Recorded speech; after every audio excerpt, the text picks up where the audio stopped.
Good evening, everyone.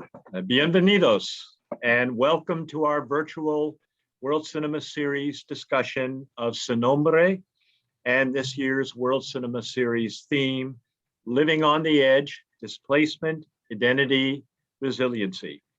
I'm Professor Tom Pearson of the History and Anthropology Department and the director and host of the World Cinema Series.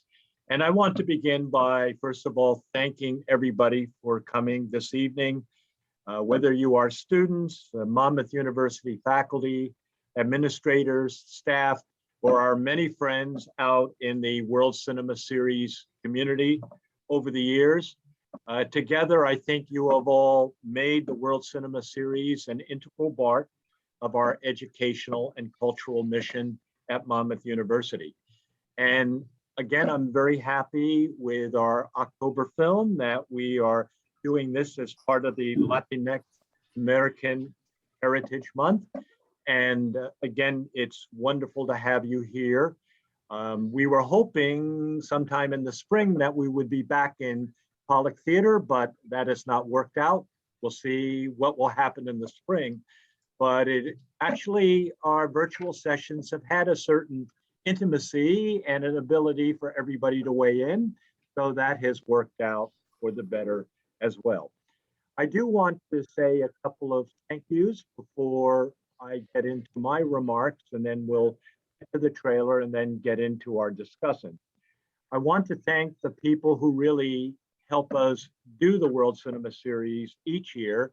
I want to begin with our new provost, Dr. Pamela Scott Johnson, and our Dean of the Wayne D. McMurray School of Humanities and Social Sciences, Dr. Richard Veit, Professor Randy Abate, the Director of the Institute of Global Understanding, Vaughn Peck and Kelly Barat of the Center for the Arts at Monmouth University, Deborah Gross in the History and Anthropology Department, of course, Stacy Ayers, who will be directing traffic tonight as part of our session.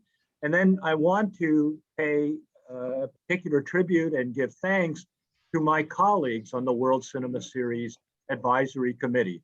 We had a lot of fun this summer in trying to come up with a theme and picking the films for this year's series. So hopefully, as you watch and participate, you'll feel that this is a really worthwhile endeavor this year. This year's theme, Living on the Edge, Displacement, Identity, Resiliency, focuses on people who are often counted simply as numbers: refugees, itinerant workers, the poor, the marginalized, the people who are driven by war, repression, poverty, discrimination, gang and political violence to live on the edge, who really kind of go from day to day. And in many cases, they end up migrating to new lands. They have to leave their places of home. But I think when we look at the individual lives that are spotlighted in this year's World Cinema Series, we see something else, something other. We see extraordinary courage to persevere through dangerous moments, through dangerous journeys. We see a resiliency in most cases to rebuild lives and pursue new opportunities. So I think these films provide powerful insight into the major human and ecological problems of our times. And while most of the films that we will talk about this year do not have Hollywood endings in the conventional sense, I think in this time in our world, they really resonate. They really connect. And so we will have an opportunity to talk about that. So in the coming months, we will show 4 more films, we hope, and have 4 more discussions. In November, we will be talking about the film Atlantics, Madi Diop's 2019 breakthrough film, which is set in Senegal, which won many top prizes at the Cannes Film Festival. And then in the spring, we have 3 films: Shoplifters in February, which is set in Japan, Bersama, which is set in war-torn Syria, in March, and our final film will be the film Minari, about a Korean family that moves to Arkansas in the 1980s. That has a little bit of a lighter touch than the film we'll talk about tonight. But nonetheless, I think all of the films really spotlight the human and dramatic issues. All of the choices this year are multiple award-winning films that compel us to open our eyes to our fellow human beings, to see the world differently, and at times hauntingly, which I think is the case with tonight's film, which is under discussion, Nombre, which is the debut feature film of writer and director Cary Joji Fukunaga. This story interweaves, this film, I should say, interweaves the stories of Syra, a young woman from Honduras who joins her father and uncle on a dangerous journey through Mexico to reach the US border, and then she hopes to reconnect with family in New Jersey. And a second character named Willie, or El Casper, a young gang member in Tapachula, Mexico, who seeks to break away from his gang, the Mara gang, and go to El Norte, knowing he has a price on his head in making that choice and in making that journey. But these two characters and others in the film, which shocks us, I'll admit, with scenes of violence in a soul-destroying gang culture, really represent legions of people. They represent the nombre, the nameless, as Fukunaga makes clear. Fukunaga, as you might know, has a big or little film opening up in the United States this Friday, No Time to Die, the latest James Bond feature. But this is really the latest film in a career that has already been distinguished, which began with Sin Nombre, a film that he made in 2009, based partly on his own upbringing. He has a family that has Japanese ancestors on one side, American ancestors. His family has also remarried into Argentinian and Mexican families as well. So we can say he is pretty cosmopolitan culturally. I'm also happy to point out that he was an undergraduate history major at UC Santa Cruz and did a thesis on what history gets presented to the public in exhibits and what gets filtered out, using a couple of exhibits at the Smithsonian as the basis for that thesis. He also is kind of distinguished among filmmakers by the fact that into his mid-20s, he tried to make his living as a professional snowboarder. I can't really think of anybody else in the cinema canon who's quite done that. And all of these experiences influenced his choice of career in directing films and in picking the topics of his films, which have earned multiple awards and critical praise at every juncture. So Fukunaga chose the subject for Sin Nombre after he finished his graduate studies in filmmaking at the Tisch School of Arts at NYU. And then as a result of reading a news story in 2003 about 80 illegals who were locked in a truck and abandoned in Texas. 19 of them died. And so based on that, he began to do his research in Honduras and Mexico. He went there. He did a lot of library type research, which historians are pretty good at doing, in looking at poverty and at the gang and drug related culture in those two countries. And by also riding the trains that refugees take, no doubt his snowboarding experience came in handy, riding on the rooftops of trains. And he put together this visually dynamic film. In his major critical films, Sin Nombre as the debut, and then later he had another highly recognized and powerful film called Beasts of No Nation, which was a film about the Civil War in Sierra Leone. In these films, he's particularly focused on how children have their innocence stolen or taken from them, how they are used as pawns in war as child soldiers, in gang violence, and how such brutal experiences seduce and immerse them in a culture of brutality. And he's particularly interested in the cultural effects of that. What is interesting is that Fukunaga admits that he does not come from these cultures. In fact, he pointed out in one interview with Michael Moore that he sees himself as an outsider director. He's a white director working in these lands of color, and he's felt some trepidation in taking on these topics. But he believes that these films, the imagery, the subjects can provide what he calls important information and enable viewers to share an emotional connection with these subjects, with these fellow human beings. And as he told Michael Moore in one of his interviews, and I quote him, "That is the best part of filmmaking," end quote. That is what really drives him to take on these topics. I should point out that he does have in his filmmaking canon some lighter works. Some of you may remember that about 4 years ago, he did a 2016 adaptation of Jane Eyre, starring Mia Wasikowska, Michael Fassbender, Jamie Bell, and Judi Dench. He's done an HBO TV series, True Detective,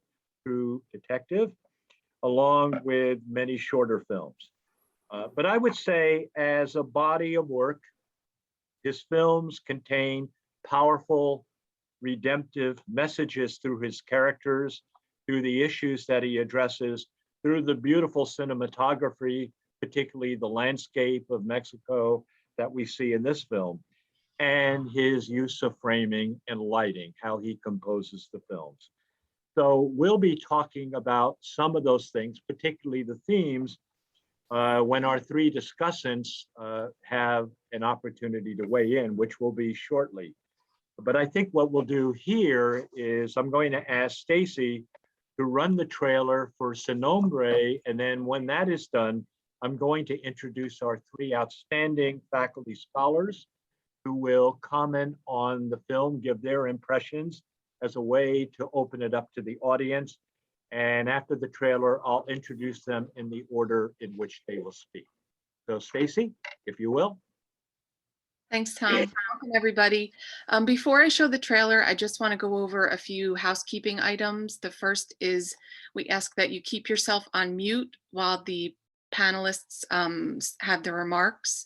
At the end, you will have the chance to unmute yourself to ask questions. And the second thing is that this is being recorded. So if you unmute yourself to ask a question, you will be on the recording. If you don't wish to be on the recording, but you have a question or a comment, you can leave it in the chat and I will read it out for you. So without further ado.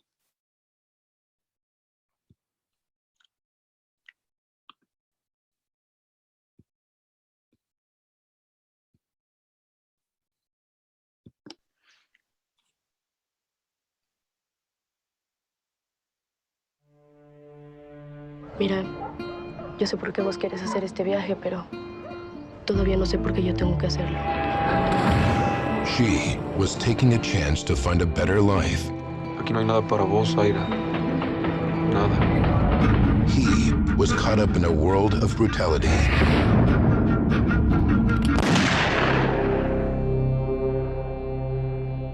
But when he tried to leave his violent past behind, his own gang put a price on his head. And he met the one person who would change his life forever. La bruja, con voz de miedo, vas a llegar a los Estados Unidos, pero no de la mano de Dios, sino de la garra del diablo. From executive producers Diego Luna and Gael Garcia Bernal comes the first film from one of cinema's most exciting new voices. Tarde o temprano el sol lo va a encandilar. Vamos a correr la voz.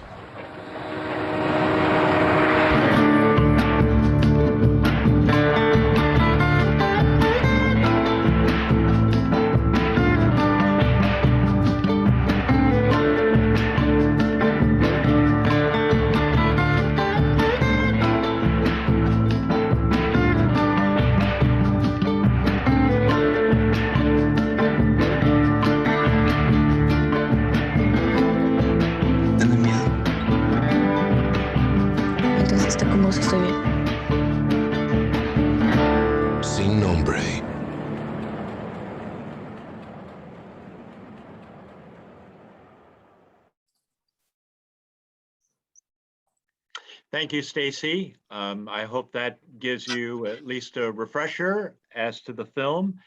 And now it's my great pleasure to introduce the three faculty scholar discussants that we will have. We're going to begin with Dr. Priscilla Gacartigas, Professor of Spanish and World Languages at Monmouth, a Fulbright Scholar recipient, a specialist on Latin American literature, culture, and civilization, and contemporary Latin American women writers and Latinx writers in the United States. Her work currently focuses on a lot of things, actually: metafiction, autofiction, collective fiction in Latin American fiction, poetry, and the arts. She's also interested in writing about the teaching of Spanish. And in this, with this film tonight, her remarks are going to give us a chance to look at the language in Sin Nombre. That's going to be very interesting because this is a powerful film in terms of images as well as language. Dr. Gacartigas will be followed in remarks by Dr. Manuel Chavez, lecturer and director of the philosophy program here at Monmouth University. He is currently in the history and anthropology department. We're proud to welcome him as a colleague in our department. His research and publications focus on Latinx and Latin American philosophy, on decolonial theory, and on the philosophy of race and gender.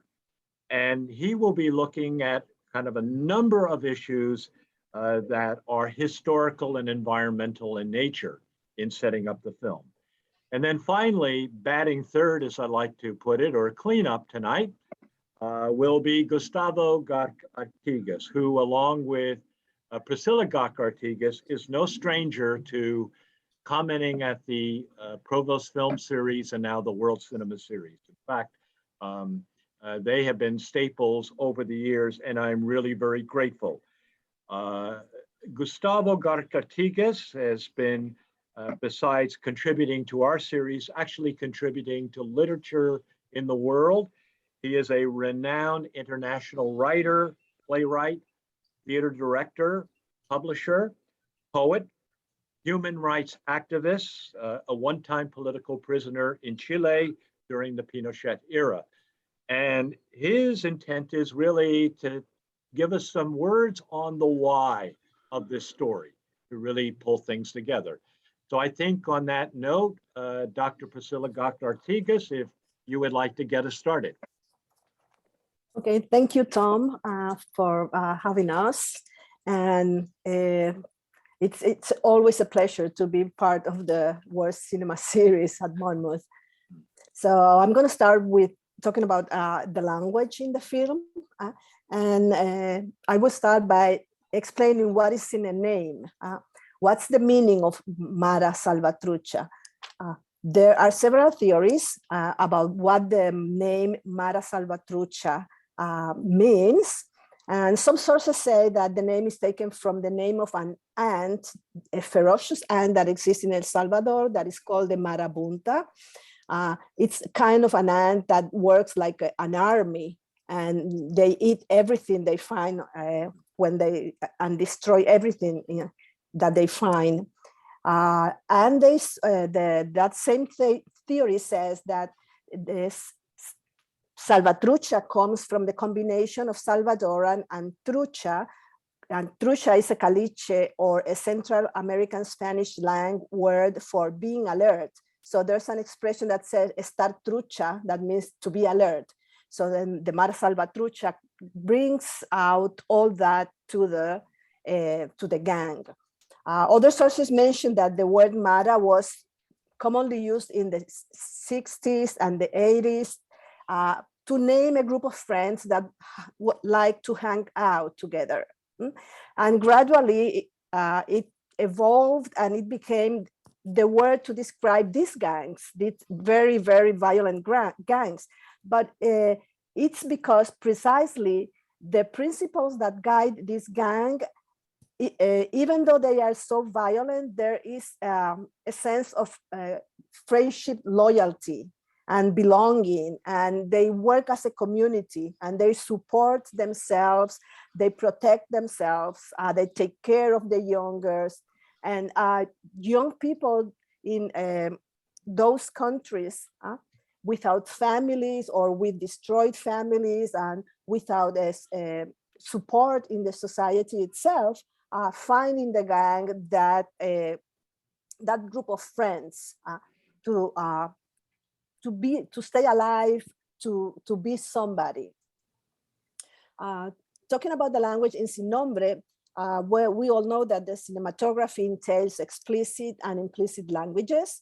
And some people say that a good film can teach us more than a written text. And there is some truth in that vision. Images tend to strike us faster, pinching our nerves to trigger intense feelings. Many times, a well-made film teaches us not for what it shows, but for what it deliberately or accidentally leaves out, which in my view is the case of Sin Nombre. The film leaves out so many things, but it touches some things that prompt us to look outside the film, to look for answers. So we can say that then in Sin Nombre, there is a mixture of languages intertwined, the language of images that we are going to talk a little bit about, the particular languages used by the Mara Salvatrucha members to communicate, including the language of symbols and sign language, and a language that is barely present, only as a counterpoint through the presence of migrants, the language of facts, that is the reasons behind the gang violence, the reasons behind the social violence, the reasons behind migration, the reasons why these people who, knowing too well the perils awaiting them in that long way to the US southern border, still have the guts to start that journey. In Sin Nombre, for example, the chiaroscuro Tom was mentioning, the light and shadows of the photography, as well as the rainy and stormy weather, are used during all the scenes on top of the train to emphasize the presence of danger for the protagonist. Like when Lil Mago, the leader of the gang, and Casper tried to rob the migrants, and Lil Mago tried to rape Zaira, or a few times when some migrants tried to push Casper from the train. We can see that chiaroscuro playing in the images that we see, and the rain falling, and the kind of stormy weather.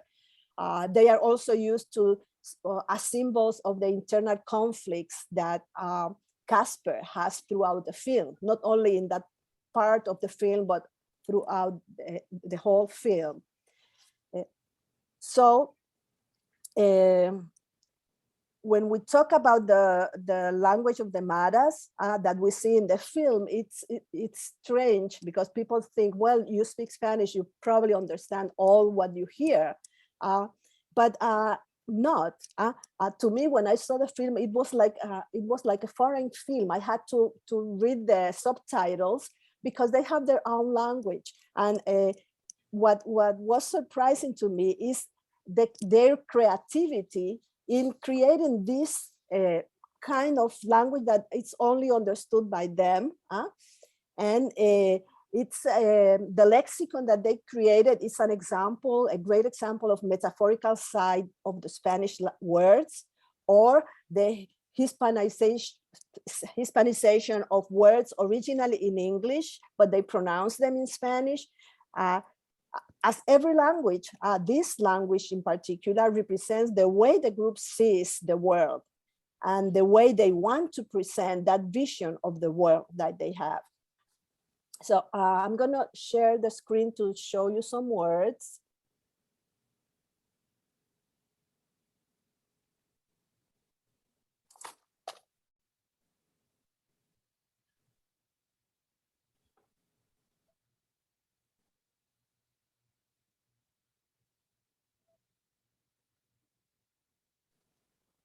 If you take a look at the words that you see there, to the first words that you see, that they, oh, I'm sorry, I have to go back.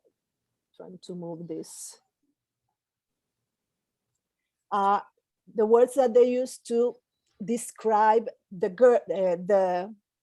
gang, the members of the rival gang, they call them chavala or niñas. So they use those words that mean girls to describe the rivals, and putting into those rivals all the characteristics that we usually give to girls in a derogatory way. The same way they describe the women. They call them bichas or jainas, and those are like Hispanic ways of pronouncing words in English. And you can see in those two examples, their way of seeing the world.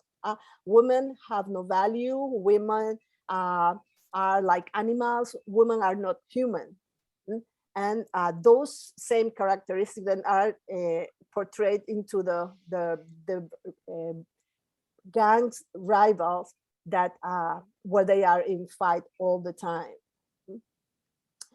Then we have a list of words that come from the English language, but some of them are taken the way they are. Some of them are written or spelled or pronounced in Spanish, and some of them have the concept of what the word means in English. If you take a look, you can see, well, from, it's a gang member who was deported from the US. It's important to remember that the Mara Salvatrucha was a gang that is, which origin is in the US, in LA, when many Salvadorians or Central Americans came to the United States, fleeing the different civil wars that were taking place in the 80s and in Central America. So then when they were deported to their countries, you see the from, where the from comes from. Then you see like chanty, for example, to talk about a house, or meeting for a meeting. And a green light, we would understand green light, only it's pronounced in Spanish. So it's hard to get that the meaning when we hear it. The homies related to home, the ones that live in our home.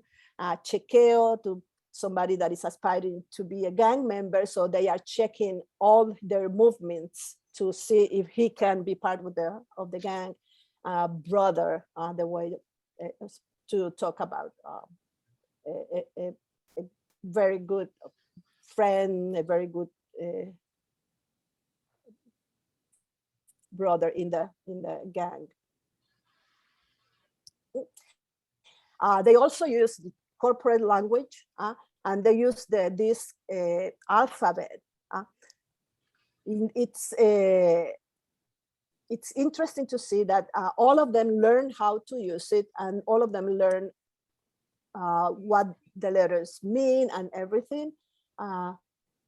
And that's part of this kind of cult like world that they create. It's like a parallel world. The Maras live in a parallel world inside the society, but at the same time outside the society.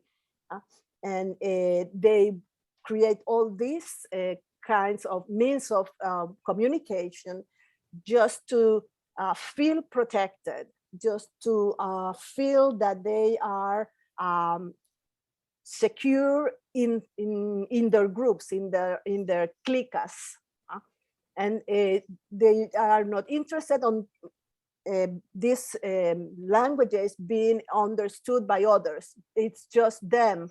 It's just understood by themselves. The tattoos and the graffitis are very important for the Maras, as for other gangs. Some of them are, the message is clear, like the small tear that you see here. For the Maras, that small tear means somebody that this person killed, maybe the first person that this person killed, and there's a tear to show that. Other messages are spelled, not drawings, but spelled. And at the beginning of the film, we see Casper's neck, and on his neck it says, "Perdóname, madre mía," which is "Mother, forgive me." It usually happens. They usually get that tattoo made when they kill their first, when they do their first murder. And that also shows that for the Maras, I was mentioning that they do not care about women, but only one woman is important in their lives, is their mother. So when they commit their first murder, they know that it's something that would hurt their mothers a lot, because that at that moment the mother knows that there's no way back. So that's why "Mother, forgive me," that they tattoo when they commit their first murder. And they always like to make those tattoos on their bodies, because their body is their way of preserving these kinds of way of life, this way of seeing the world. So let's see.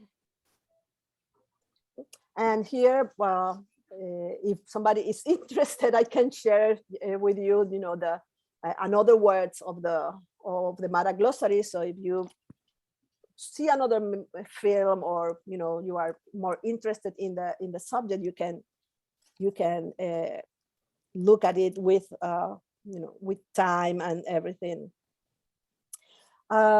So I just want to conclude with a point that draws a bridge between the facts that Gustavo and Manuel are going to talk about later, and the film itself. I think that it is interesting to note that the same semantic field of language used by Fukunaga to show external danger and internal conflicts for the characters, that is, the images of natural threats like rain and storm and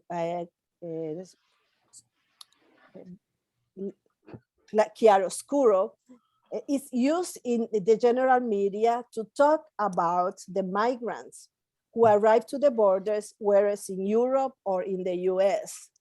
And the migrants are described by the media with terms such as surge and flood and wave, dehumanizing them and triggering negative and horrific images of danger, disaster, violence, terror, as the one we see perpetrated by the gangs in the film, not by migrants, and dehumanizing them and reinforcing stereotypes.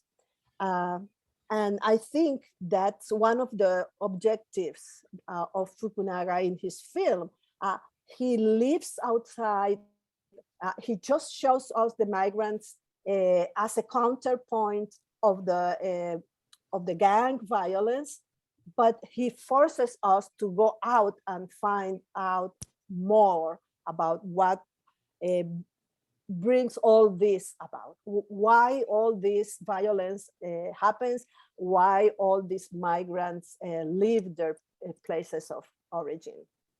And with this, I pass the baton to Okay. my Thank you, colleague, Priscilla. Manuel. Okay. All right. Okay, the baton in this race will now go to Dr. Chavez. So Manuel, you can take it from here. All right, thank you. Again, thank you for inviting me to participate in this panel. First, I just want to begin with my personal impressions of the film. I watched the film for the first time, a few weeks ago in preparation for this talk. And I do remember when it first came out in 2009 as a film that I wanted to see, and because of what it portrayed, I knew it had connections with Garcia Bernal and I forgot Diego Luna. Diego Luna. Diego Luna. Yeah. I've seen their other works, Motorcycle Diaries, so I really wanted to see this film. So I'm very grateful that I had a chance to do this finally. And the film, when I first watched it, it was hard not to sort of think about the film El Norte, which came out in the 1980s, I believe, which also is a story about immigrants coming from Central America, traveling through Mexico, and coming into the US. And in that film, the focus, as I remember, was more, in addition to the migration story, also involved like the struggles within the United States. So it's interesting that this film only focuses primarily on the journey to the United States and sort of ends as soon as she arrives in Texas. And as well, in addition to El Norte, there's a film that came out on Netflix called I'm No Longer Here. I think it came out in 2019. And there's also a story of a migrant from Mexico coming to the US to live in New York City.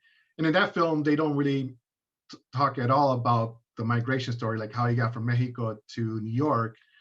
But it does talk about the violence that the main character was facing living in Monterrey as part of a street crew, but himself not a gang member exactly. But of course, from the outsiders, he was seen as nevertheless like a dangerous threat.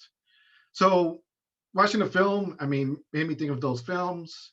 And also, as other people have pointed out, just the violence of the brutality of the conditions that these characters face and overcome in their journey of trying to really, make their lives better, to escape death, to escape poverty, to escape oppression.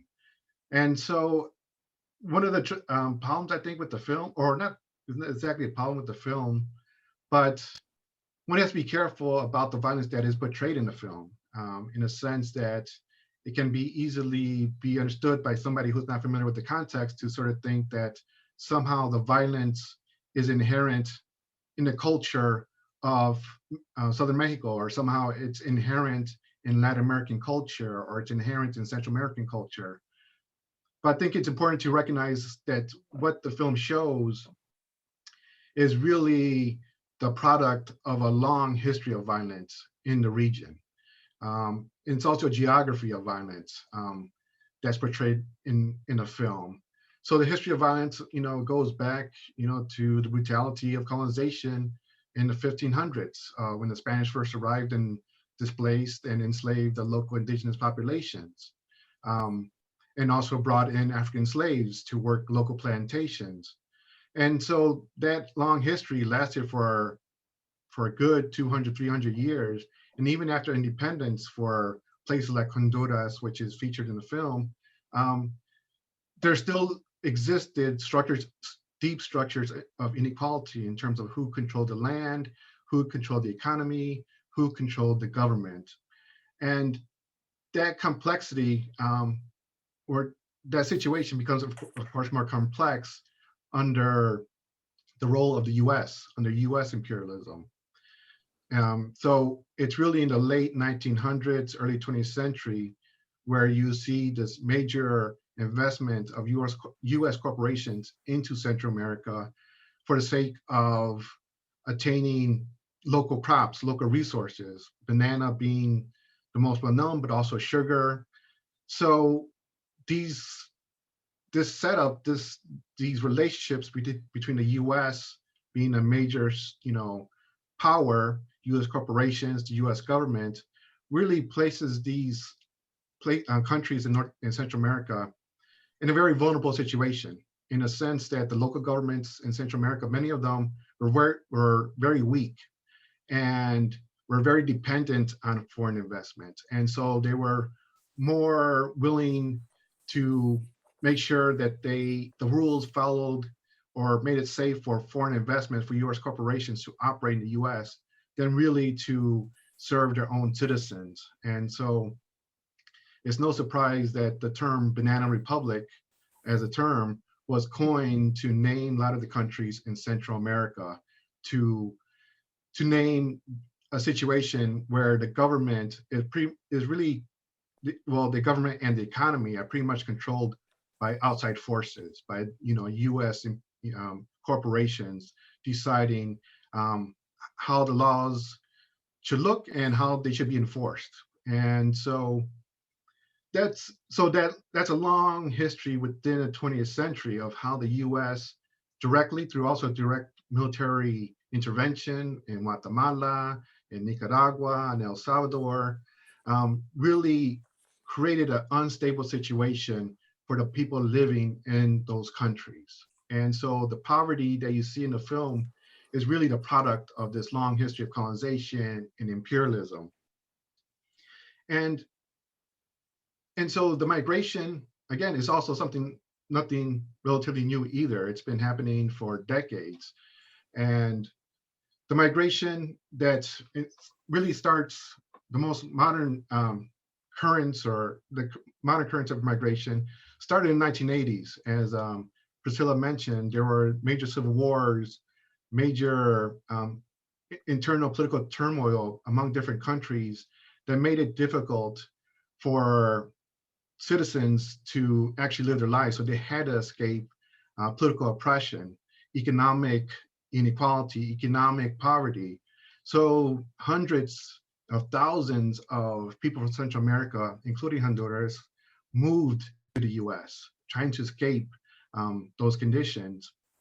And when they arrived in Southern California, a huge chunk of them arrived in Southern California, but also in Northern California and San Francisco. They found themselves already marginalized by the communities that already existed there. And so it's, as a result, there was conflict between Salvadorian communities and local Mexican and Mexican American communities, particularly in Southern California, which was intensified within the prison system in California prisons. And so it's really in the California prison system where you see the growth of these Salvadorian gangs, the MS-15, for example, that Priscilla mentioned. They really gain their growth and are developed within the California prison system as a reaction to or response to the attacks from other gangs, which are primarily Mexican. And in addition to that, so they sort of grow and develop in California prisons, but when these prisoners are let go of the prison system, they're deported directly back into Central America. They're deported directly back into El Salvador, Honduras, and Guatemala. And so you have these hardened gang members coming back to countries that they had left as young kids or did not know. And so they reproduce that gang culture within those countries. And so the gang violence they see in the film is really a byproduct of not only US imperialism, but also US deportation. The US immigration policies sort of create the conditions in Central America. And so as Priscilla was talking about language, it's interesting, like a lot of the language that they use, a lot of the slang is California slang. You mentioned one word that sort of stood out to me. You mentioned hainas as a way to describe women. In my understanding, I assumed or I thought that the word hainas is a Spanish pronunciation of the word honey. So referring to women as honey, but as hainas. But I imagine there's multiple genealogies for the word. So a lot of the slang is used in these gangs. Again, they have their origins in Southern California. A lot of the way that tattoos operate on a body come from the prison culture in California. So the film, again, it shows a lot of violence, but I think it's important to recognize that this violence that's showed in the film is not something that somehow existed within Central American culture, but rather it's the byproduct of US imperialism. It's the byproduct of bad immigration policy. It's the byproduct of also not only political intervention, but economic exploitation. Because remember, when the foreign corporations, U.S. corporations, come into Central American Central American countries, they take up the best land, they get the best territories, they get the best agricultural aspects of the countries. So that means the local farmers are displaced, and are forced to farm the worst parts of the land. And so, as the theme for this week of climate change, the worst parts of climate change tend to happen on those pieces of the territory of those different countries. So I think in 2019, there was a major drought in Honduras, which forced a lot of farmers who at times would work for the local coffee plantation to earn extra money, being forced to come up with different options in order to feed their families. And so it was no surprise that the only option left was to migrate to the US in order to find jobs. So it's the politics, it's the economics, it's also the environmental conditions that created what you see in the film. So the film, again, because it's focusing on narrative and individual characters, it could sort of be easily seen as, these are good versus evil, that these are, immoral characters or moral characters. So like the idea that they were just better people, or just a matter of like getting rid of the bad guys. But if you actually look at the larger conditions, you see that these people, this violence is produced by the economic inequalities, produced by the political turmoil and corruption, and it's produced even more so nowadays, even by way of climate change. And so it's important to recognize that this violence has a long history that sort of provides the framework for the film as a whole. Thank you, Manuel. I couldn't help but think when you mentioned El Norte, I think that film came out around 1983, 1984. Just the difference in tone of, the migrant story. But even I recall from when we showed that film maybe 4 or 5 years ago as part of the World Cinema Series, really the whole issue of how the families were having to leave to go north because, again, as you said, the best land had been pretty much carved up, and the dictators in charge were going along with those multinationals who were taking over the territory. So we may come back to that theme later and kind of work in the climate piece. But now we come to the why. I guess the why connects both what Dr. Garcartigas and Dr. Chavez have pointed out. And Gustavo Garcartigas, if you would take us through the why and get us all set to get into a larger dialogue. Thank you, Tom. I don't know why, but watching the film, it came back to my mind an article I read in the New York Times 1 week ago. The article says, protected too late. US officials report that 22 animals and 1 plant should be declared extinct and removed from the endangered species list. The article reminds us that we are somehow responsible of the extinction of this species. That article remains in my mind as a painful sensation turning around until tonight. Watching again Sin Nombre, to be prepared for tonight, I saw millions of people, human beings, walking to escape violence, anger, torture, rape, misery.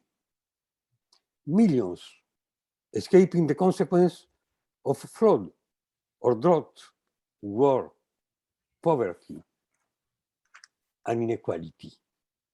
Millions of human beings dreaming of a better life. Watching the film, my mind flew to the United Nations Assembly, where most of the presidents, referring to immigration, repeated, we need a change. We need to treat them as human beings. Beautiful statement. I almost cried. But in the middle of the speeches, the script changed. Some images on the news, as in a flashback, sent me back to the past, when the cimarrones, fugitive slaves, tried to escape slavery, dreaming of a life as free men. They were chased with horses and whips. Unfortunately, it wasn't the past, it was a present. Under a bridge in Texas, 15,000 women, men, and children from Haiti were waiting and dreaming for a better future. They came walking from Chile, from Brazil, thousands of miles to defy El Tapón del Darién in the border between Colombia and Panama. 20,000 more are waiting today in Necoclí, in Turbo, in Arboletes, Colombia, for a coyote to cross them until the Darien Gap in Panama. If they are lucky, they will succeed, crossing the jungle, just to defy death and violence from the Maras Salvatruchas and other gangs. If they are lucky and they succeed, crossing alive El Salvador, Honduras, Guatemala, they will make it to Mexico, last station of their journey before the promised land. Mexico, where 190,000 people have disappeared, where murder rates now are topping 30,000 people a year. Mexico, where we send back the immigrants asking for asylum to wait for an answer. Yes, you are accepted. Call 908-555-0187, or no, you are rejected. God have mercy on you. 3,000 among the Asian people were sent back to a country where the 4% of the population has been vaccinated. Among them, 2% fully vaccinated, treated as human beings or treated as poor human beings, which is not the same thing. After watching Sin Nombre, I close my eyes and I ask myself, why? According to the United Nations Economic Commission for Latin America, in Latin America, 209 million people live in poverty. Among them, 78 million in extreme poverty. The bedroom occupancy is more than 3 persons among the extremely poor. Remember, Venezuela, 94.5% of the population live in poverty. Mexico, 43.9%. Bolivia, 39%. Ecuador, 32%. Brazil, 24%. 1 out of 3 monoparental families lives in poverty, and half of them in extreme poverty. At this moment, thousands of Sin Nombre are starting to walk a road that ends nowhere. The difference with the past is that today they are whole families who are walking together. At this very moment, it is possible that a young woman is being raped in El Tapón del Darién, or in Guatemala, or in Honduras, or in El Salvador. At this moment, a boat is sinking in the Mediterranean, coming from Africa, like in the past, the freedom boats from Vietnam.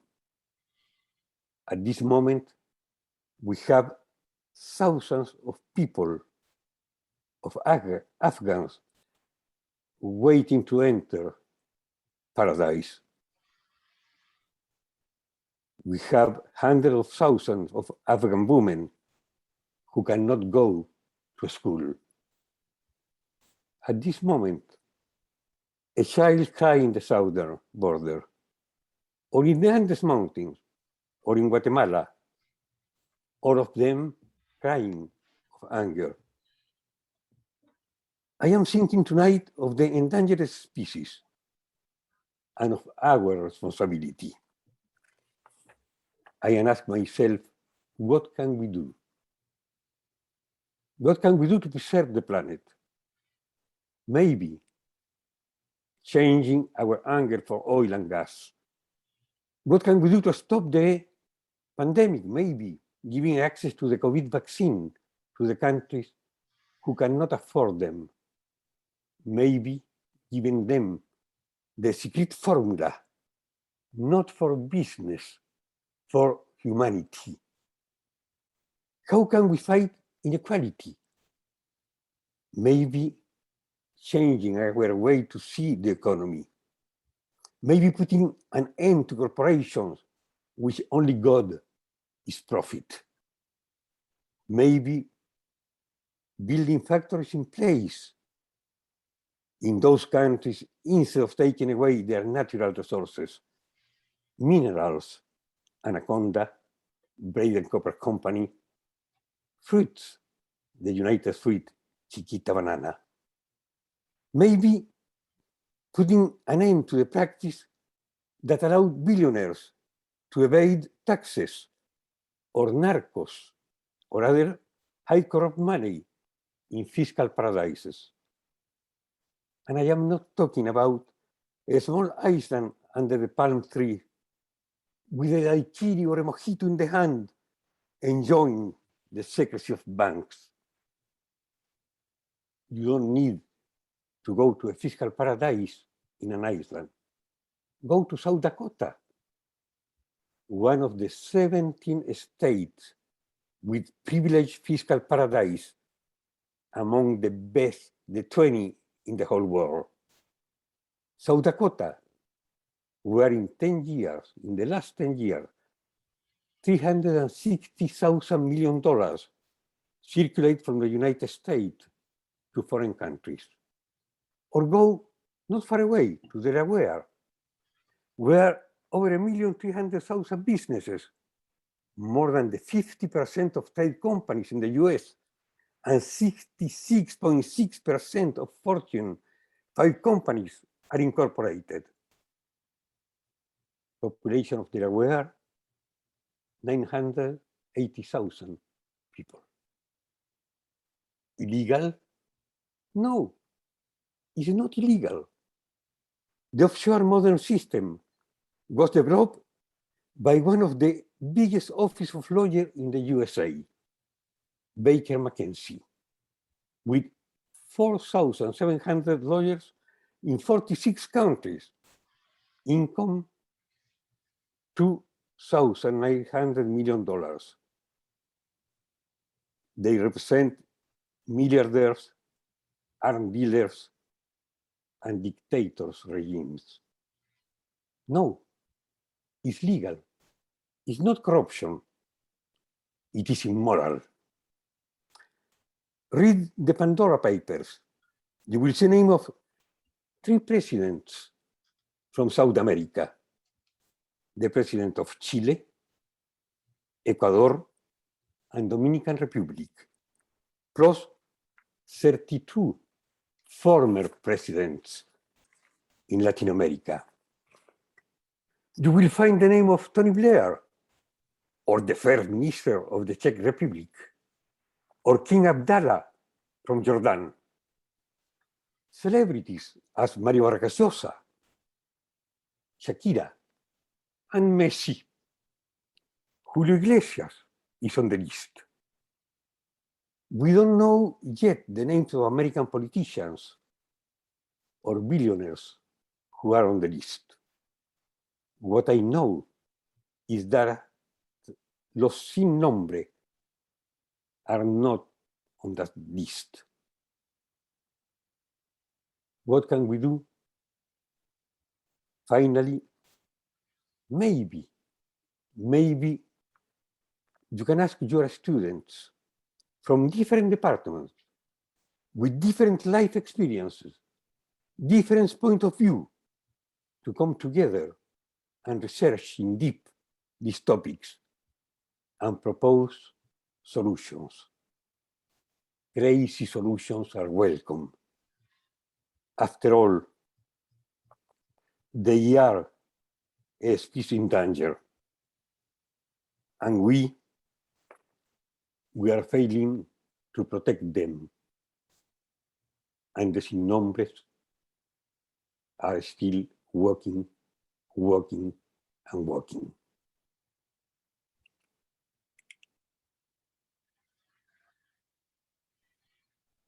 Thank you, Gustavo. Poetic and really kind of bringing a lot of things together. I'm thinking this is Climate Crisis Week at the university. We're talking about that. You bring in the endangered species, really connecting us all as a planet and human community. So what we want to do now is invite comments, questions. The whole purpose of remarks is to really kind of get us engaged in talking about this film and the issues it raises. And I want to thank again all of you for participating. I see a number of students in the audience. So please, students, you heard Gustavo essentially ask students to come forward. I don't know if we have solutions, but at least talking about these ideas get us started. Okay. So anyway, the Zoom table, I guess, the Zoom platform is open. Any questions? Professor Mitchell. Hi. Welcome, Bill. Okay, sure, Tom.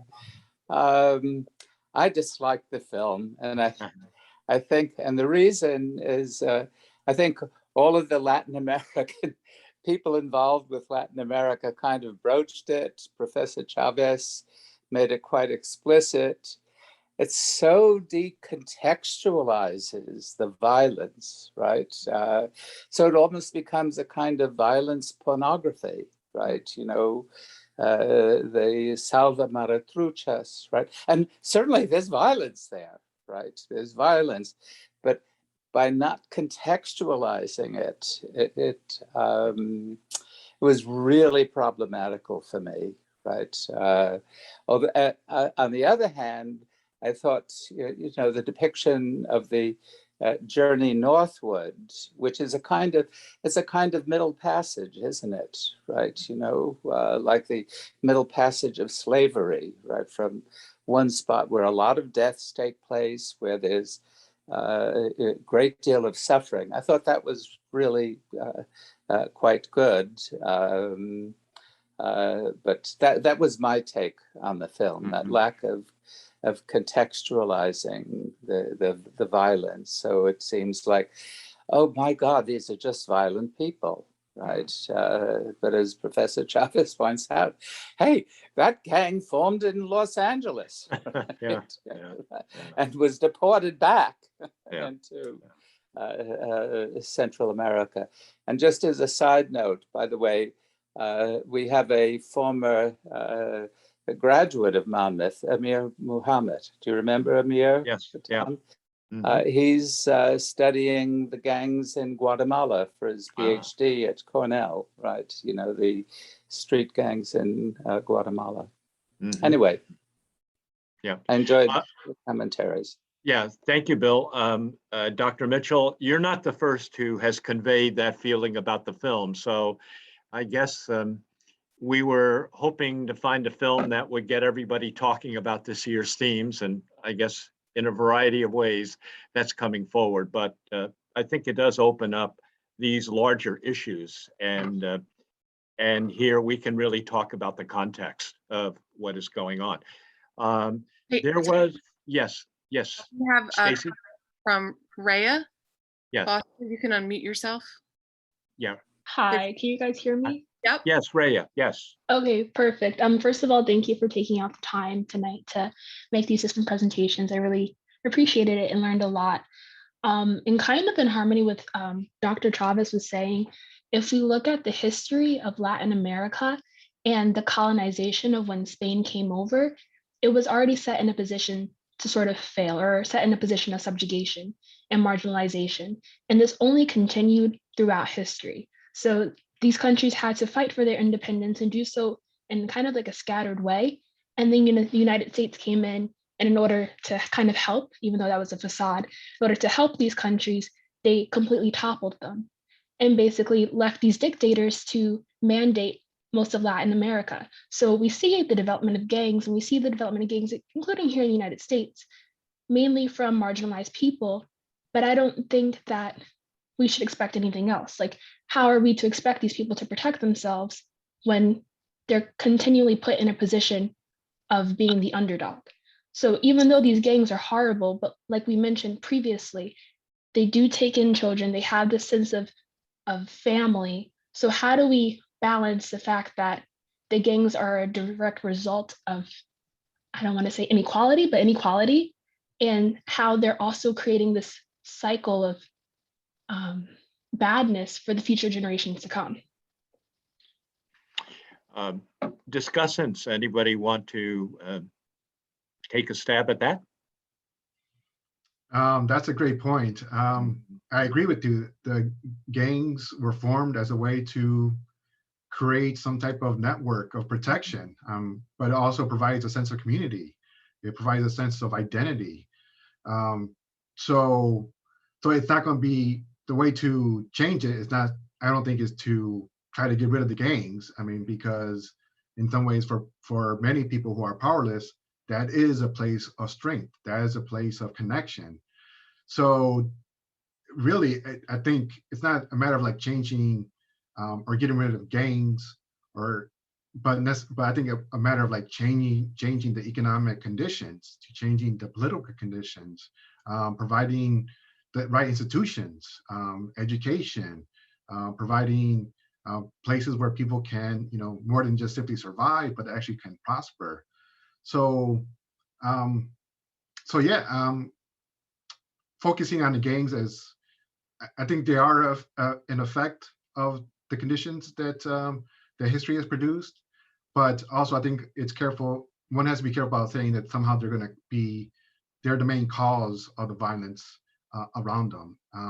Really, I think once you recognize them as the effect of situations, then seeing them as somehow producing a culture of violence, I think becomes less of the focus and becomes more like you have to look at the wider situation in order to change gang violence. Not just focusing on the gangs itself, but the situations that produce the gangs.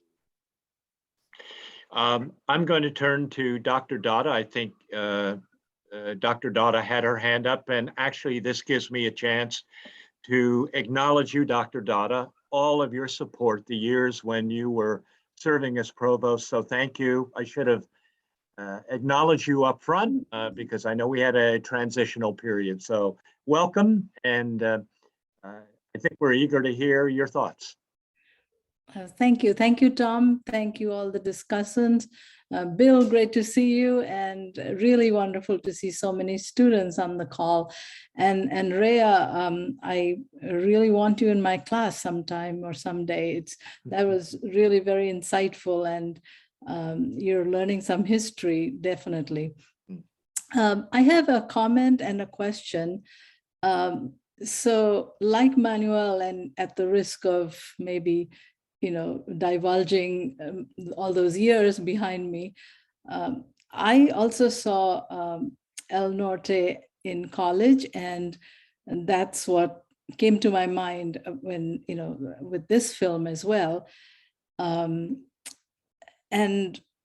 I do agree with Manuel about the deeper systemic and historical issues. When we say culture of violence, we really ought to look at not almost like objectifying the violence in films in a cinematographic way, which is or can be done. I almost think almost like beautifully, but the humanness is really something that's that we need to consider.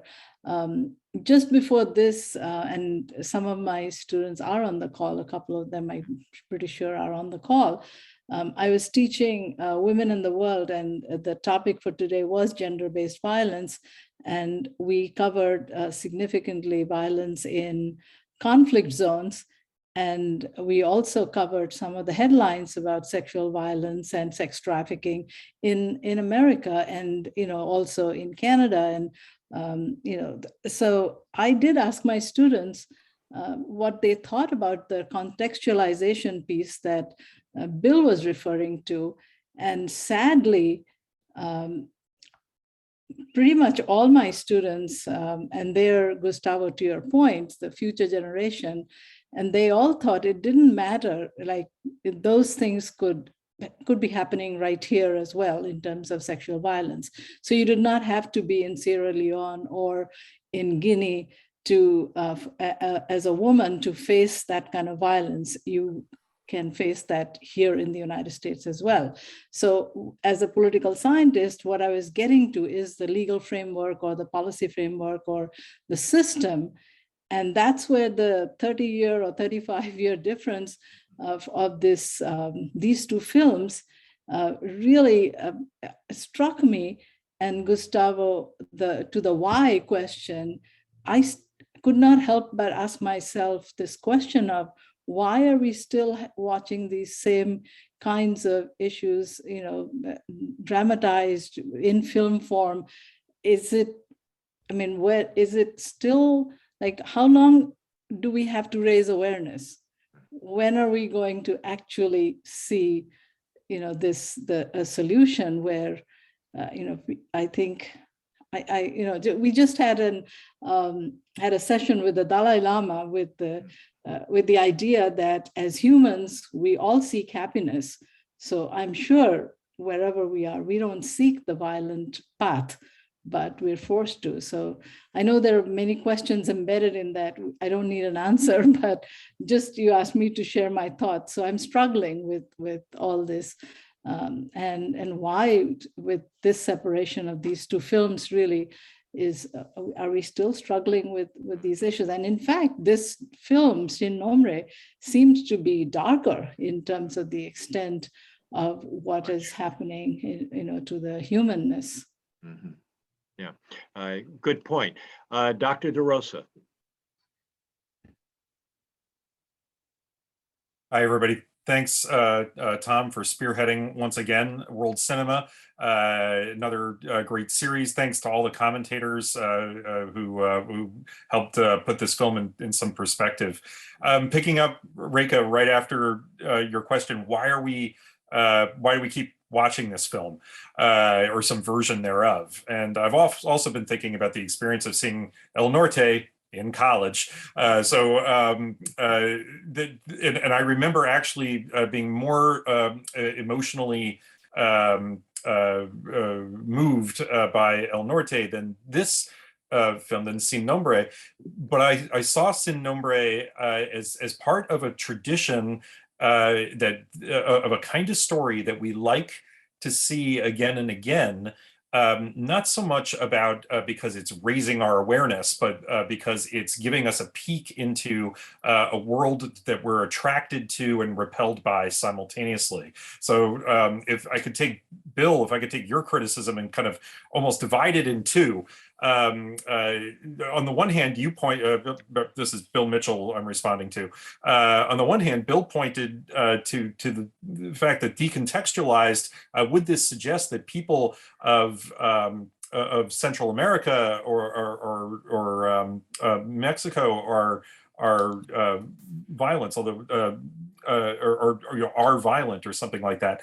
I don't think that's really what the viewer is going to come away with, because they've seen the film, or they've seen this story, which I might summarize as boy meets gang, again and again in different contexts. Think about Michael Jordan's character in The Wire. Think about the initiate in a recent film, Monos.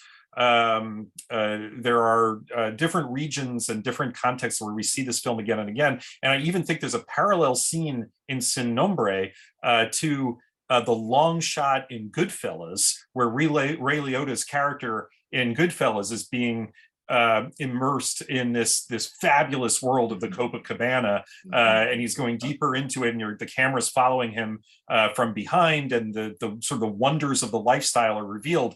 And there's this almost kind of perverse echo of that in Sin Nombre, where we follow Smiley being led by Casper and into the gang's kind of headquarters, and these visuals are not delightful to us, but to Smiley they are, because they're getting into the embrace of some kind of stability and support, going back to Rhea's comment about how there is obviously an appeal to belonging, and to the idea that you would be cared for and looked out for, and in tension with the violence. So I think we love this story somewhat, and it's not really necessarily, we may comfort ourselves by saying it's consciousness raising, but I think what we're really into is more the second part of Bill's criticism,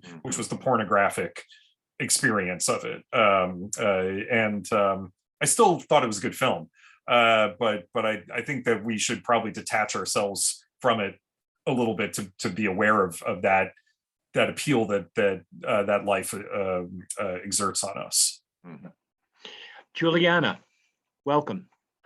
Hi, I just had a question. Overall, like it was more like general, but this violence and the criminalization that we spoke about in these countries, I understand that it comes from around the 80s, and it's the most of ways of the form of to gain money, but I am aware that this like keeps on going day in and day out.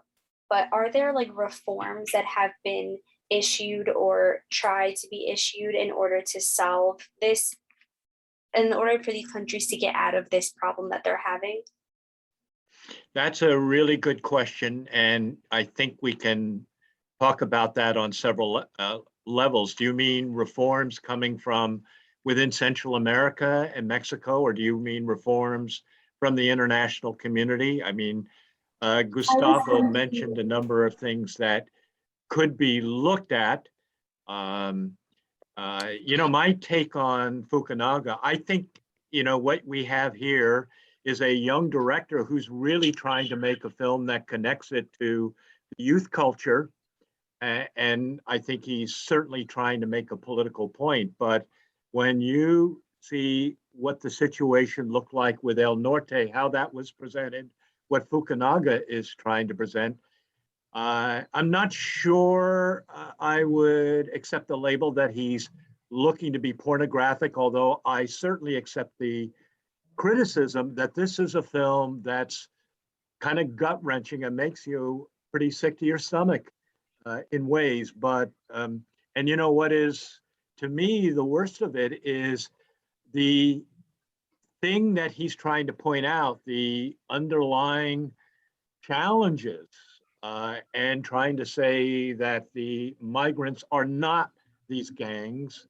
I think all of that is kind of missed in this country with what's gone on the last 10 years. It's all focusing on what is an aberrant symbol, and that's I think perhaps he was onto that pretty early on by 2009, because that was already becoming a big part of the story. So that's just my take. But the larger question of reforms, who would like to try to tackle, has there been really a serious effort in the last 2 to 3 decades to really address the problems? I mean, poverty, the things that Gustavo, you were mentioning, I think, and also Priscilla and Manuel, do we see any really serious effort to address these issues? Reform.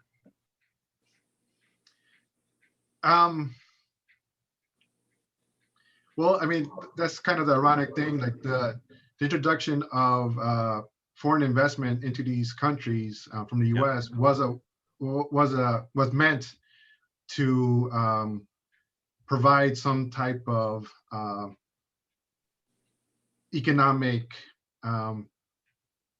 livelihood to the local population, and but as a result, starting in the early 20th century or late 19th century, but the result has been, of course, not in better jobs or better wages or better lives, but it's really has led to situations of inequality, situations in which people are dispossessed of their lands, and again being forced to migrate.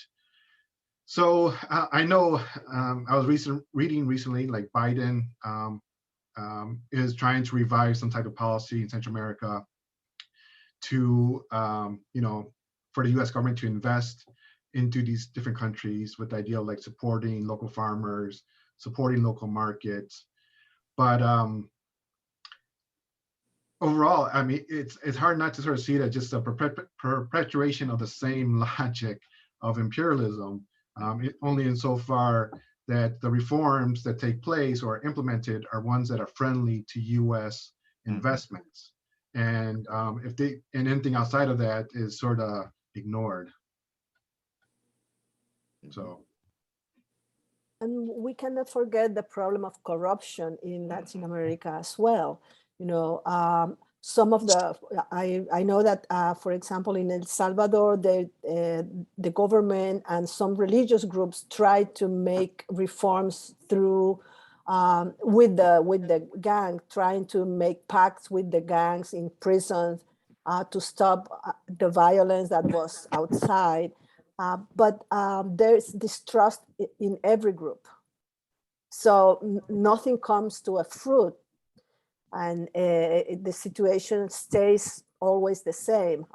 There's, as Manuel was mentioning, and Gustavo as well, there's problems in the governments, there's economical problems, all the climate change problems, and it is true, we can close our eyes out about the state of mind of the United States with every time that they try to help.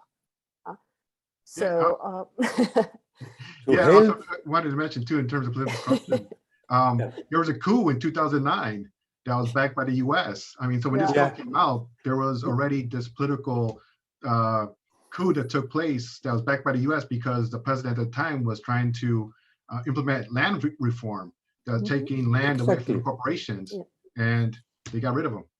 It's what happened in Chile, what happened in Uruguay, what happened in Argentina, it will happen in the south of South America. But don't think only about the United States. The problem is global. We have the violence, yes, here at home. We have girls who are raped here at home. We have girls who don't talk today about their problems, even in the universities, because there is a culture to say it's difficult, it's not good to talk about those kind of things. There is a possible solution. If you see that a global problem needs to have a global solution, and that is a conflict market in South America, Central America, Mexico, Europe, and Africa. At this moment, we have la ruta de la seda. How do you say that? The Silk Road. The Silk Road. Silk Road. And China is giving money to this country to create an infrastructure, to create factories, but giving them the possibility to keep the money there. Why? They are creating dependence.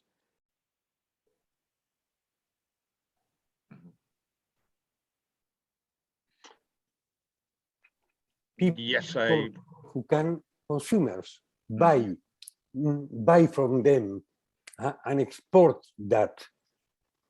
So somehow the United States is late in arrive with a new policy to South America, to Africa, to Europe. The Chinese government, and I am not with the Chinese government, I know that they have enormous problem of human rights, and we can reject that. But on the other side, what they are doing is very smart. And it's very difficult to arrive later at that moment. What we need to do? Things not only in corruption. Corruption exists there, here, Europe, Africa, everywhere. Think how we can stop corruption, how we can cut the fiscal paradise, how we can cut people who don't pay taxes. And that money go, I don't know where, but Amazon, in the last 3 years, the tax goes $1,200,000,000. That means a tax of 4% against the 35 or 40% you and me pay to the government. They are so smart. 3 years ago, they paid $0 from $10 billion. The money is there. They need to stop that, and we need to use the money in a different way, not in a paternalistic way. You cannot go anymore. Or we cannot, because I am American now. We cannot go everywhere in the same path and say, we are here to help you. And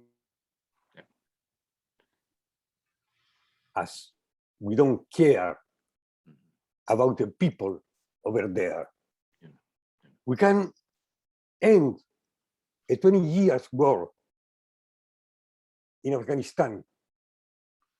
And the first people we saved, it was American. And what happened with the other people? During 20 years, we tried to change things. And today, we have millions of women who dream a different life and awake in a nightmare, again, cover against depending of man. So, Doctor, I'm sorry. Sorry, what we can do? Trust the new generation. Somehow we fail. We don't see the past, or we don't show that kind of film only to revive, to say that exists.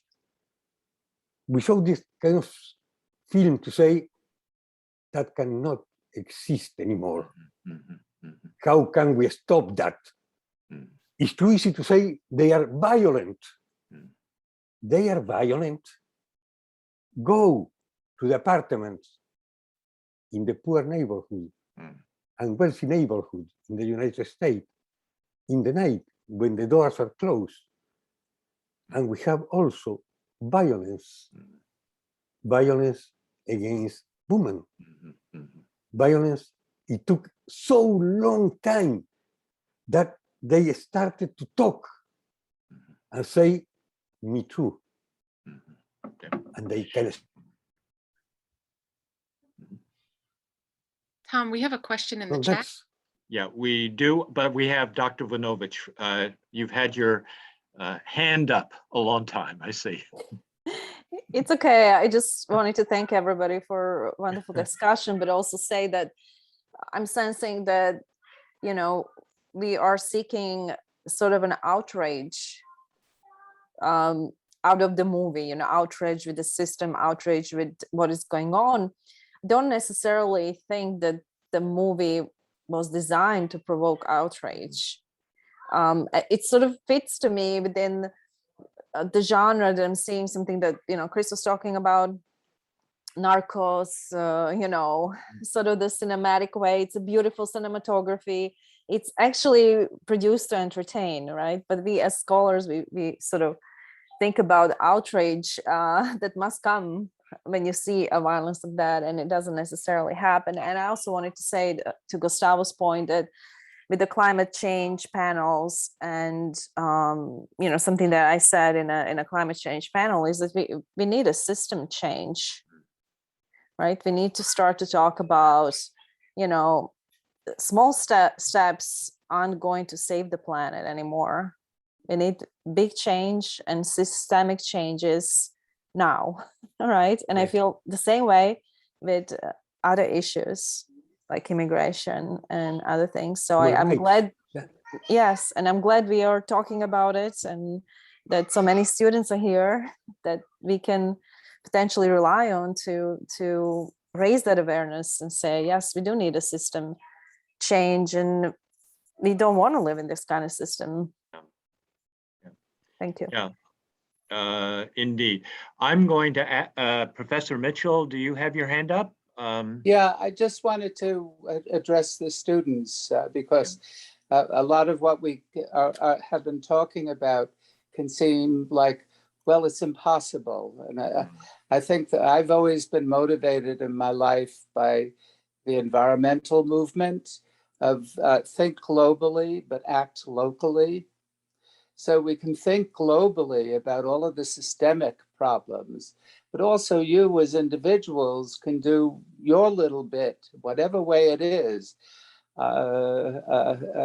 so that otherwise we could feel kind of impotent, impossible, you know, we're stymied, right? But then that leads to dismay, right? So I think, you know, think globally, think about the systemic issues, but also do your little thing in whatever way it may be, right? To act, being part of some kind of organization, being part of some little thing that you can do to stem some of the distress that exists in the world. Yes. Professor Dada. Sorry, just very quickly to Juliana's point about the reforms.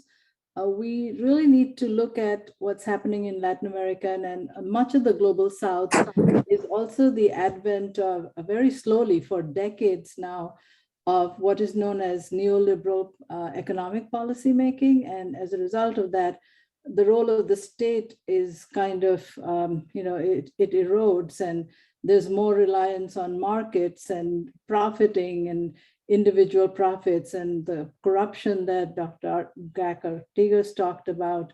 It just stems from that clientele politics. So the root is also in neoliberal economic policies, which has kind of depended on you know, loans from World Bank or Inter-American Development Bank, U.S. Agency for Development, you know, International Development. So that kind of has a mixed result in that, you know, you do get some economic upturns, but you also get long-term impact, negative impact on environmental, political, and social, as well as cultural landscapes. And that's happening in much of the global South. And we do see some of that in the film, just as some of the root causes of this, whether it's corruption, poverty, inequality, those systemic things will not be addressed if we keep on thinking and hoping that removal of the state is the answer. It is not. And that's what the last 30 years of this kind of push toward neoliberal economic models has shown us. So we have to reform that as well. And, again, to go back to Dr. Mitchell's point, you all should really protect democracy. And we don't know how important democracy is. And these are all offshoots. Yeah. Zanetta. Hi there. I just wanted to say thank you so much for this dialogue. I'm really grateful for it because I had very similar responses to watching the film by itself. And I think this contextual conversation is just so helpful to understand what's going on behind it. I think something that I struggled with, so it's a comment and a question. My comment is, I think I struggled with particularly the very end, where as an audience, perhaps a more uninformed audience might be watching it without this great dialogue.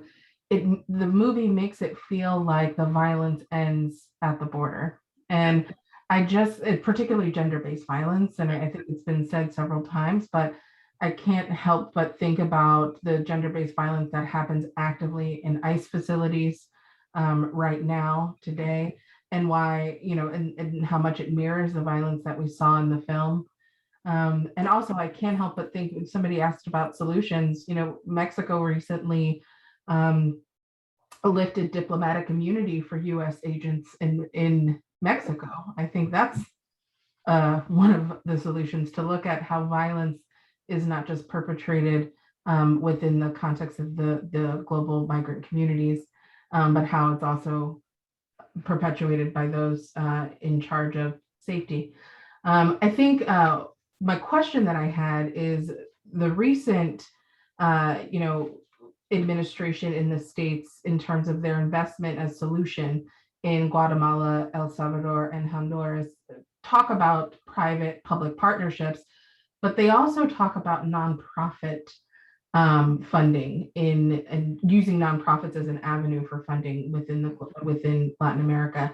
And I guess my question is, how are nonprofits, and specifically the nonprofit industrial complex, both a part of the issues, but also have the potential to interrupt the issues that are happening, right? So, like, what is the harm that nonprofits can do, but what are some of the sort of the goods that they also have the potential to do if they think critically about their work? Yes, thoughts on that?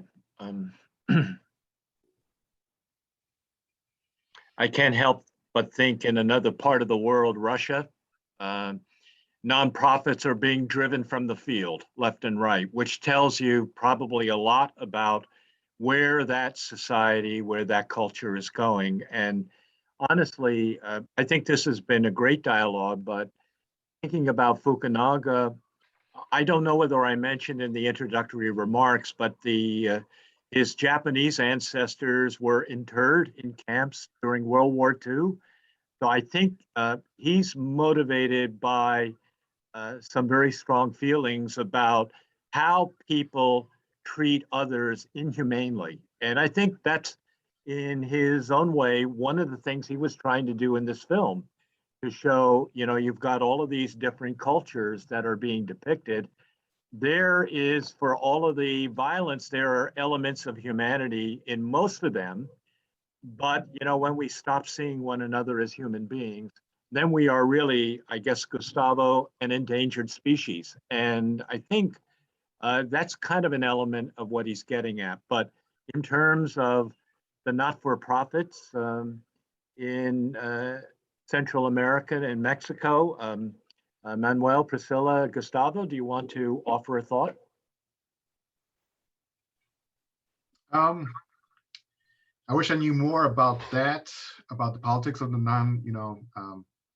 like non-governmental agencies participating in local, communities. I'm familiar with. I have a friend that I know works in Belize, and she works as part of the education system down there. And part of what she does is sort of work with local students and sort of get them into like environmental politics, but also environmental practices. So, I mean, I think there is promise. I think it is possible for that to happen. As long as there are nonprofits that support local movements and local organizations. But also, again, not to be pessimistic as well. I mean, there's also a long history of nonprofits and non-government agencies being used as a way to, to spy, to influence local politics. So, nonprofits are not the magic bullet. That's what I read about too, that people do not trust those organizations because they have this idea of the spying implied within them. So I don't know how it happened before in previous decades. So I don't see, how people would change their mind and accept this in a different way. But at the same time, in Nicaragua, the non-profit today, they are putting away.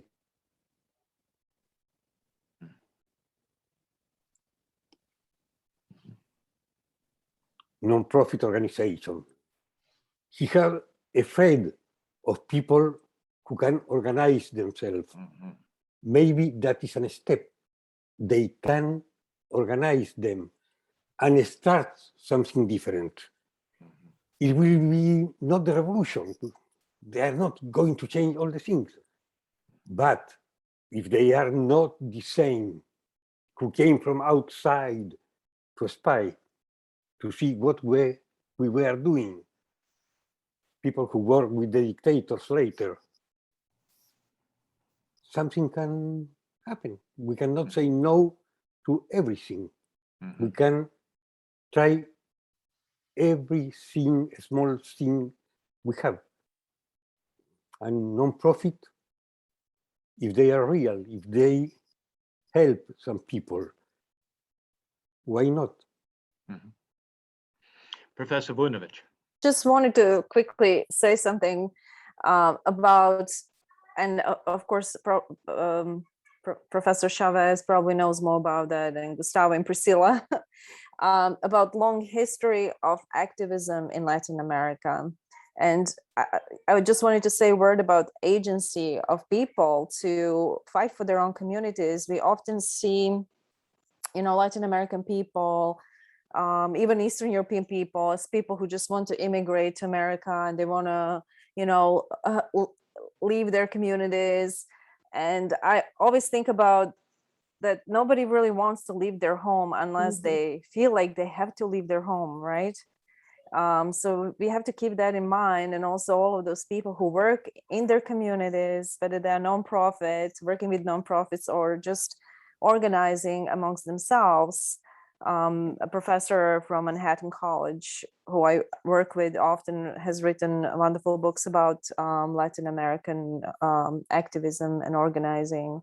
So on a positive note, there is a lot of agency and activism in Latin America as well to make the societies and communities healthier and keep the people in their homes. Thank you. I want to ask if there's anybody who hasn't asked a question yet. If you, yes. We have a question in the chat. It's from Dr. Jeffrey Jackson, Department of English. Okay. He's having microphone issues. And this is for Dr. Gac Artigas. He says, do we know the origin or logic of hyena as a derogatory slang?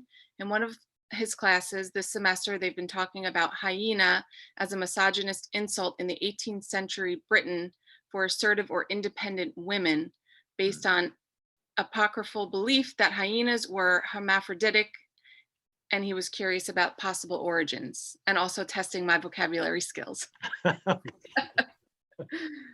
Well, I think that in Latin America, you know, the logic behind hyena for this Mara glossary has to do more with the aspect and the characteristic of the animal itself, like the historical laugh associated with a woman, her similarity to a dog, or the aggressive and demeanor of this animal. So those are the things that I taken to associate that with a woman.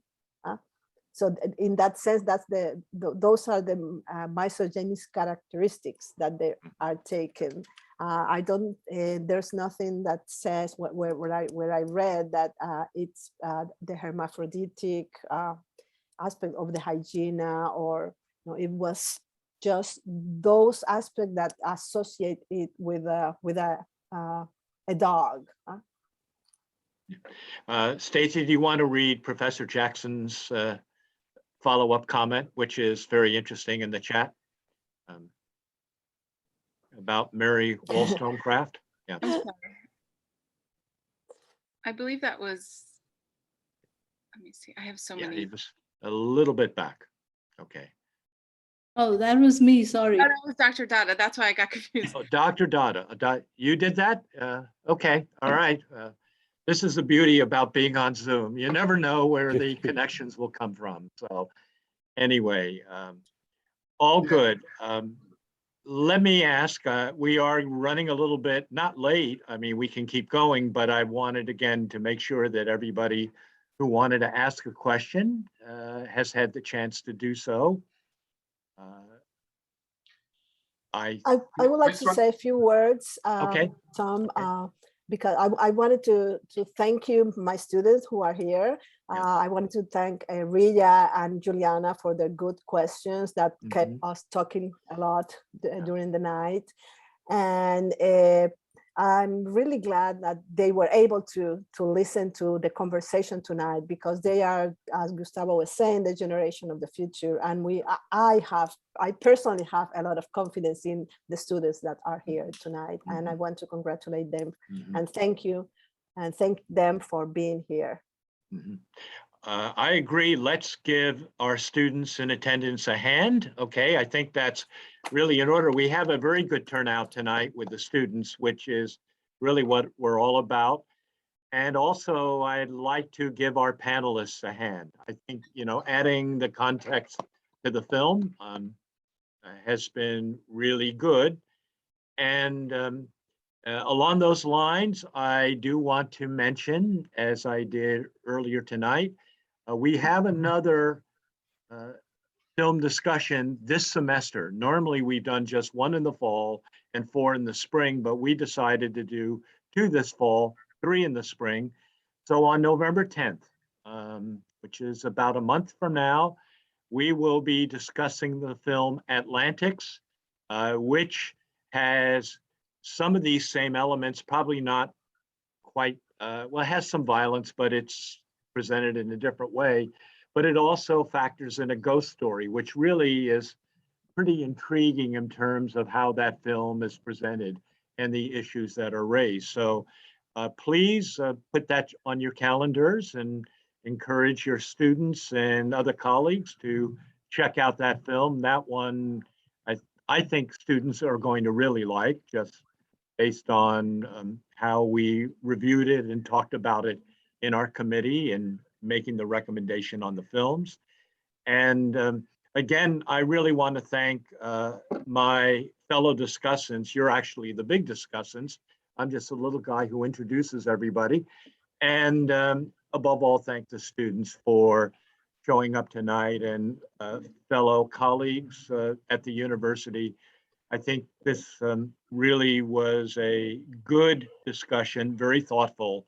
I know I learned a lot from hearing your perspectives, and I hope we come away with a better sense of this film and also some hope, not only for the continued success of this film series, but some measure of hope for humanity as we go forth.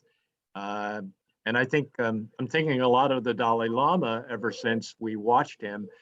Very simple, but very human in terms of, you know, what we can do, what we can each do to try to make the world a better place. So thank you, everybody. And again, students, make sure you let us all know that you attended, so we give you ample credit for being here tonight.